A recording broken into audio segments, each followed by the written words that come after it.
بسم الله والصلاة والسلام على رسول الله سيدنا محمد عليه الصلاة والسلام. ازيكم عاملين ايه؟ يا رب تكونوا دايما بخير. كل سنة وانتم طيبين. عايزين نعمل بقى حاجة كده خفيفة وجميلة كده للسحور. فهنا عملت ايه بقى؟ جبت بقى كيلو من البطاطس هقطعه مكعبات.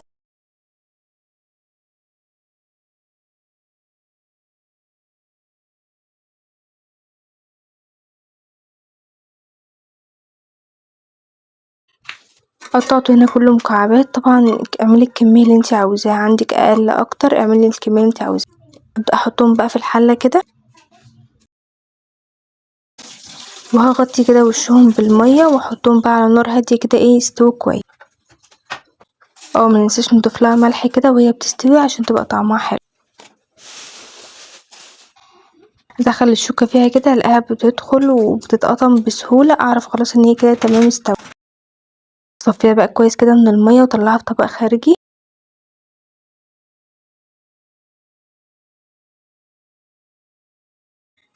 وهسيبها كده على جنب تهدى.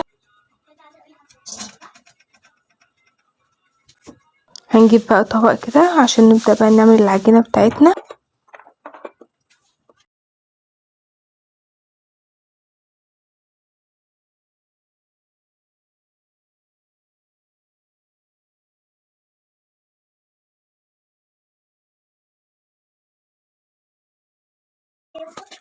عملت هنا 4 كوبايات ونص من الدقيق، وعملت عليهم معلقة كده صغيرة من الملح. احنا مش هنستنى ولا تخمر ولا اي حاجة. انا اديتهم بقى تقليبة كده. عايزة اقول لكم طريقة سهلة وبسرعة جدا، وهعجن المية من الحنفية بس كده. نبدأ بقى اقعد المها واحدة واحدة كده، واضيف في المية واحدة واحدة لغاية ما تتلم.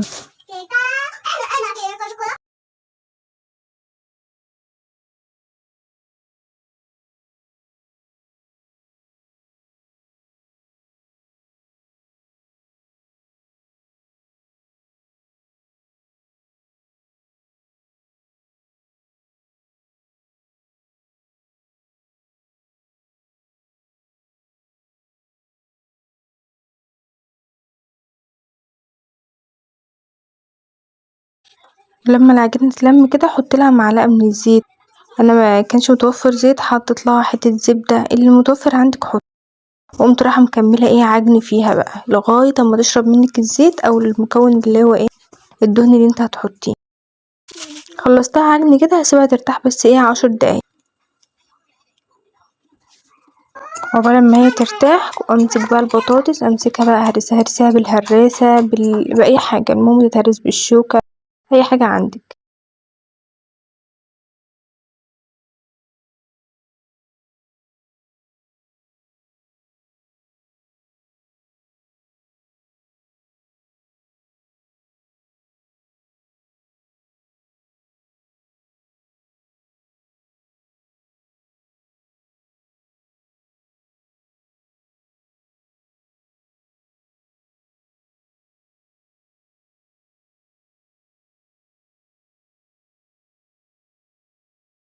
بعد ما تتهرس منك كويس كده هحط لها بقى الملح بتاعي،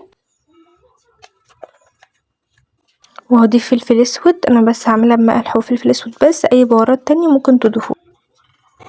وامسكها بقى اقلبها بالملح والفلفل كده عشان تشرب التتبيله بتاعتها. حركه بقى اختياري بقى، حطيت لها حبه جبنه كده عشان يطعموها ويخلوها طعمها جميل.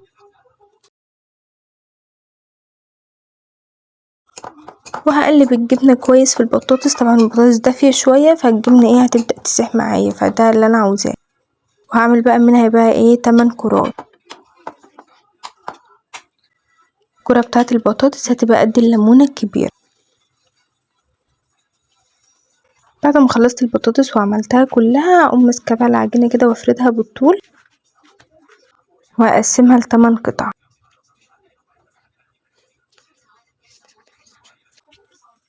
وطبعا كل قطعه هقوم رايحه عاملاها مكوراها كده، وعلى سطح كده رشته كده دقيق، وتقومي رايحه حاطه الكور بتاعتك. هبدأ اشتغل كده من اول واحده انا كورتها، وهبدأ بقى افردها كده باللي هي مش اسمهاش باللانش، اسمها النشابه دي. اقوم رايحه ماسكاها كده فرداها، واقوم رايحه حاطه فيها الكوره في النص، وابدأ اقفل بقى كويس زي ما انتوا شايفين كده العجينة كلها، واللي اقفلها بس تبقي متأكدة انت قفلتيها كويس، بططيها كده سنة صغننة وحطيها برضو على سطح مرشوش دقيق وسيبيها برضو ترتاح، واعملي هكذا بقى كله. وبعد ما تخلصيهم كلهم بقى وحطيتي فيهم البطاطس وكله كده تمام، تبدأي برضو من اول واحدة انتي عملتيها، هتجيبيها بقى وبالراحة بقى ايه على الهادي كده، يعني عليها لو تعمليها قد رغيف كبير، عشان طبعا البطاطس تبقى جواها متعملش فراغات ومتقطعش منك عشان تستوي كويس. وفي طاسة بقى مبقاش بقى ولا زيت ولا اي حاجة خالص، طاسة بس متكونش بتلزق وتكون سخنة اوي، وبعد كده بتهدي بقى النار وتحطي بقى اول بقى قطعة انتي عملتيه او الرغيف بقى انتي عملتيه كده، ابدأي حطيه ياخد وش من ناحيتي تقلبيه على الناحية التانية، ومعاكي بقى لغاية ما تخلصي الكمية. يعني انا كنت بحط الرغيف يستوي على مهله واعمل الرغيف اللي بعده، يعني افرد الرغيف اللي بعده وهكذا. اللي يطلع بقى تعملي فيه ايه، بجيب قطعة زبدة واقوم رايحة ايه دعكاها كده او مسحاه فيه، بيبقى تحفة من الناحيتين. وبعد كده كل اللي تطلعيه تحطيه عليه بيبقى خلاص الناحية يعني اللي محطوطة عليه بتبقى فيها زبدة، حطي من الناحية بس النص، يعني قطعتين زبدة هتلاقيهم عملولك الرغيفة كله. شوفي بقى هو بقى بيتنفخ كده وشكله جميل وطعمها بجد تحفة، جربوها كده وتنفع للسحور جميلة اوي، هتعجبكم بجد لو جربتوها.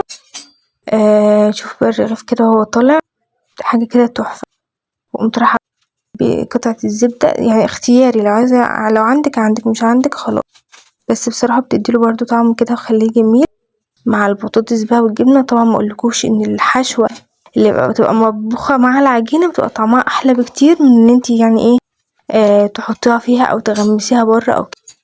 فلو وصلتوا لغاية هنا متنسوش اللايك والاشتراك في القناة عشان يوصلكم كل جديد. وفي اخر الكلام هقول سبحان الله وبحمده، اشهد ان لا اله الا انت، استغفرك واتوب اليك. والسلام عليكم ورحمة الله وبركاته.